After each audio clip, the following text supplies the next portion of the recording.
One of Excel's most interesting and powerful features is the ability to work with arrays in a formula. When you understand it, you can perform what seems to be magic. An array is simply a collection of items operated on collectively or individually. In Excel, we can have one-dimensional or two-dimensional arrays. That would correspond to rows and columns. They don't have to be in the cell. They could just be in memory somewhere. Use an array formula to manipulate this information and return results. The results are either in a single cell or found in multiple cells. So why do we use arrays? All the formulas in an array are identical. We can make sure that everything stays the same. It can help prevent unlikely or missed overwrites where somebody accidentally overwrites some formulas. It also can prevent novices from tampering with your formula. They don't know what's going on, and they're certainly not going to know how to use the Control-Shift-Enter keys. I like it for the cleanliness that it offers.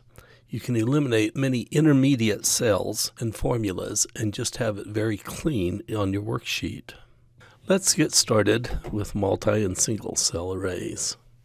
Here you see a typical spreadsheet where we have units sold, unit price. We've multiplied those together to get the total, and once we've got the total for each item, then we've summed it down below.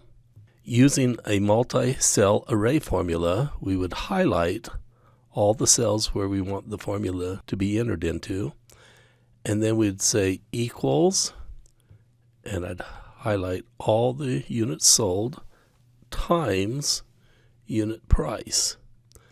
And the important thing is Control-Shift-Enter. If I just hit Enter, I would see 150 and none of the other cells would have anything in it. You have to delete all the cells or not make any changes in any of them. You'll notice if I hit delete here, you can't change part of an array. Or if I try to insert, again, I can't change part of the array. I need to change all of it at once or delete all of it at once. If I'm in an area where I don't know where this array extends to, I can tell it's an array by looking at the curly brackets up here on the formula. Then I will hit Control / and that highlights the rest of the array. Notice for every item in this array, it has exactly the same formula.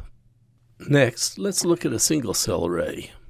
Here we're going to eliminate the need for all those intermittent formulas.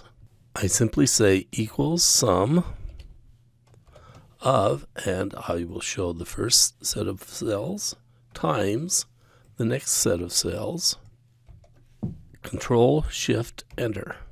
So it now multiplied each item times the unit price and the unit sold, and then it summed it up. This was such a popular type of thing to do, and yet people don't know about arrays or how to work with them very well. So Excel actually wrote another formula that will multiply different columns or different arrays times each other and then sum it up. They call that sum product. Let me just show you this. Sum product, and then you want the first array, comma, the next array, and you can just hit enter this time. It doesn't require Control-Shift-Enter because this is an array formula written specifically for that purpose. Well, that's very nice and will often be used, but it's nice to have the flexibility of putting any variation of the formula you want and have it working as an array.